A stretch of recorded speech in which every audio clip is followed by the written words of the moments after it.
Everyone, I just want to say I am sorry for the lack of uploads. I've been doing a lot of Let's Plays on my gaming channel, so yeah, I've been really busy with that.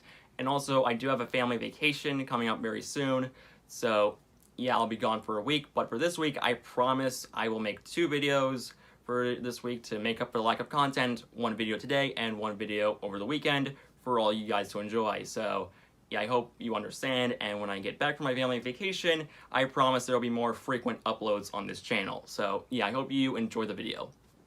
I see it, and now it's all within my reach. I see it now, it's always been inside of me. And now I feel so free, and there's possibility. And there's possibility.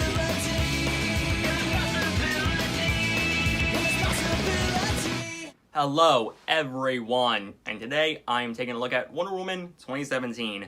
Now, I'll fully admit, when I originally saw this movie back in 2017, I was a bit skeptical because at that point in time, I was pretty disappointed with the DCEU, because while I thought Man of Steel was okay at best, Batman vs. Superman was easily the most disappointing movie I have ever seen in my entire life, and Suicide Squad, well, we'll save that for later this week. But Wonder Woman, it was pretty good, and now that I've seen it 3 years later, rewatching it, I can still say it still holds up and is pretty good.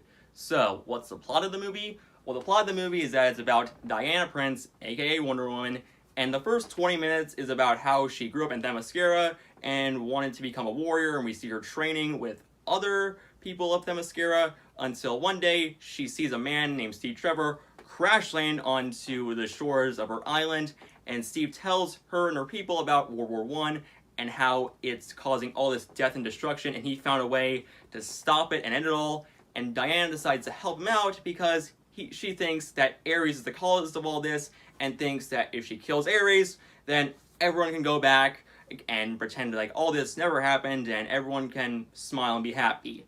So yeah, that's basically the plot of the movie. And before I talk about my negatives, here are my positives for the movie. First off, the cast is pretty good. I really like Diana in this movie. She was pretty good. And I also like how when she arrives in London, I like how she's constantly like, hey, how does this thing work? It's really nice seeing how a fish out of water story. And one little detail I like is how when she hears a baby crying, she goes over to it to see what's wrong with it, but then Steve's like, hey, we can't do that. That's someone's baby. If we do that, then we could, be called something else. And I like that. It really does show her bubbly personality when she arrives there. And also, Steve Trevor was easily my favorite character in the movie. He was a lot of fun, and Chris Pine did such a good job portraying him.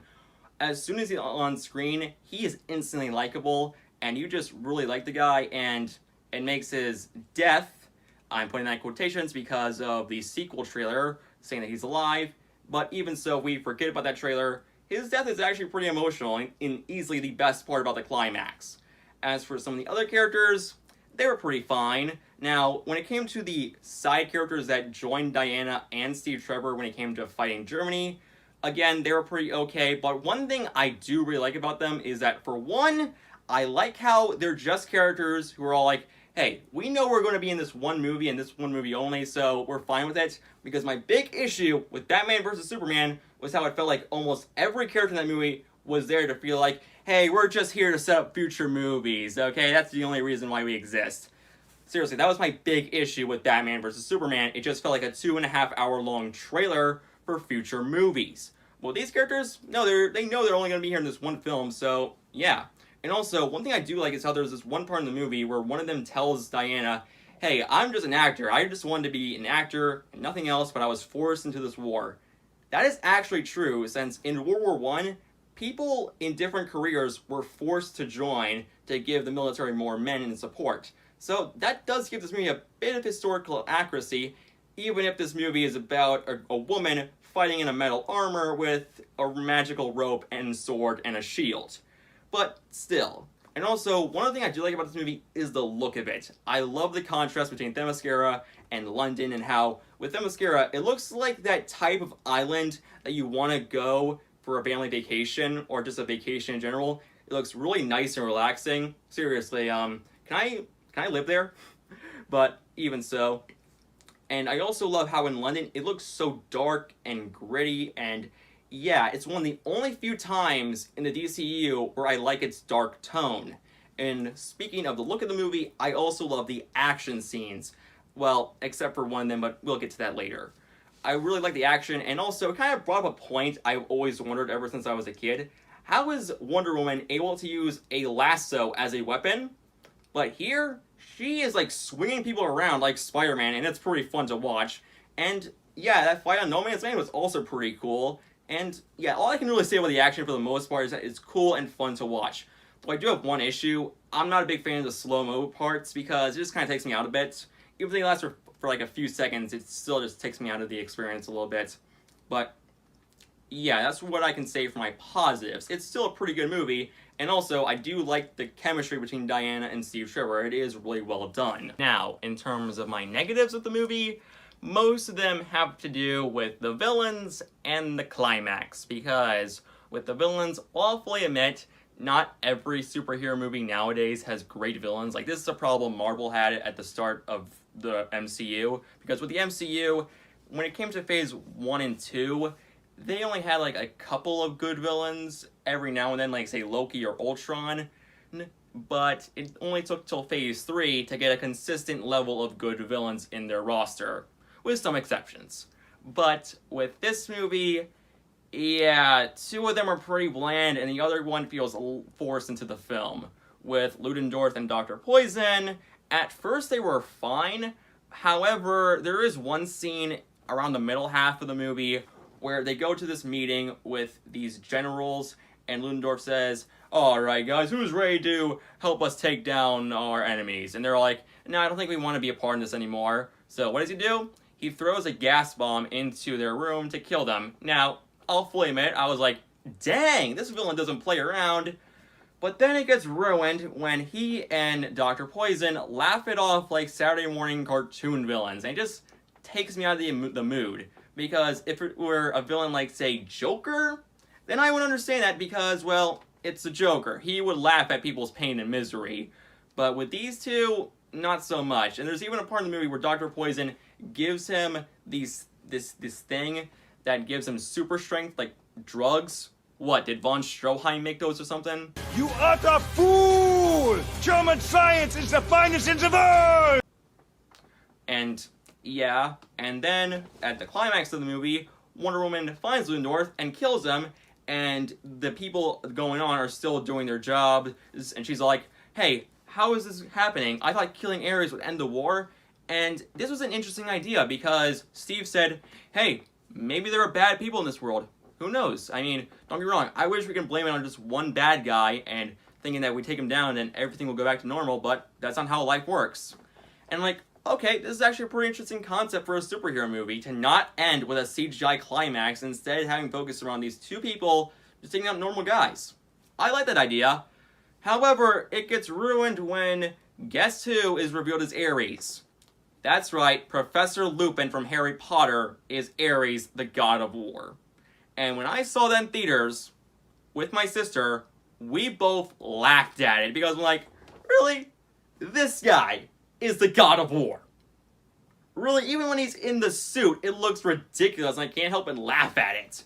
Now, he does say that he didn't technically start the war, he just decided to be like that little devil on your shoulder giving you bad ideas. Interesting, but Ares, you gave those people ideas to start the war, so technically you are responsible for it. And again, like I said earlier, it leads to a CGI fight, and yeah, it doesn't look very good to me. It just feels like a video game sometimes, and yeah, it was easily my least favorite part of the movie because I felt like, hey, we weren't going to go that direction, instead we're going to do something different, but no. We just have to have a CGI fight for the end of a superhero movie because we gotta make that money somehow. And yeah, and also Ares does that whole cliche thing that every villain does, well, most villains anyway do, when they fight the main hero. They're like, "Join me or be destroyed," as they're beating the crap out of the main hero. And I'm like, why do villains do this? If they're beating the crap out of the main hero, why do they think the main hero will all of a sudden be like, you know what, I think I'll join you guys, okay? Okay, are we good? Are we good now? You're not gonna hurt me anymore? Okay, good, let's join up and team up and, you know, do villain stuff. I was like, why do villains do that? And also, he decides to tell Diana that she was the god killer all along, and I'm not gonna lie, even on my first viewing, I kinda saw that twist happening because, well, throughout the first act of the movie, they constantly say that, oh, Diana must not know about her true self. She must not know that why Zeus gave birth to her, and why you must keep her on this island hidden from everyone, and if she grows more powerful, then Ares will find her. So, yeah, even on my first viewing, I was like, yeah, she's probably the god killer. And guess what? She's revealed to be the god killer by Ares, and I'm like, Ares, why tell her that? Because you're basically telling her that, oh yeah, you still have a fighting chance of destroying me. Are you an idiot, Ares? You know what? I think you are. But, yeah, the climax was, again, my least favorite part of the movie, and kind of left me a bit sour. But hey, the first two acts were pretty good, then I guess I can excuse it. Now, I'll fully admit, Wonder Woman isn't the greatest thing ever made. It's not perfect, but it's still pretty good. It's not on the same level as other DC films like the Nolan trilogy, Lego Batman, Joker, or Shazam, but for what it is, it's still a fun time and is a pretty good DCEU film. So as such, I'm going to give it an 8 out of 10. It's pretty good, and you should probably watch it. And now there is a sequel coming up in August, or in October, whatever it's going to come out later this year. But hey, I'm interested in it.